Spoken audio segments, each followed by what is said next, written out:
అలాగే ఉంటాం. మన పక్కన వాళ్ళు దీవించబడుతున్నారు అనుకో, మన పక్కన వాళ్ళు ఆశీర్వదించబడతారు అనుకో, మన పక్కన వాళ్ళు కాస్ట్లీ కారు కొనుక్కున్నారనుకో, తెలియకుండానే ఒక అసూయ మన మనసులోనికి రావడానికి అవకాశం ఉంది. దేవుని బిడ్డలారా, ఎప్పుడే కానీ అలాంటి శోధన మీ హృదయాల్లోనికి రానివ్వకూడదు. ఏం చేయాలో తెలిసిన?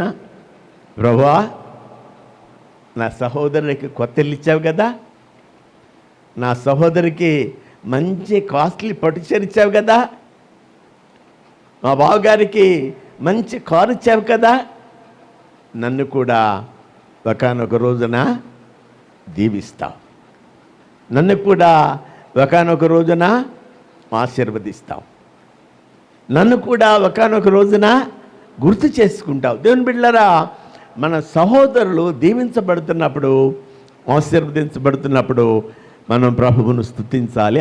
సరే, అది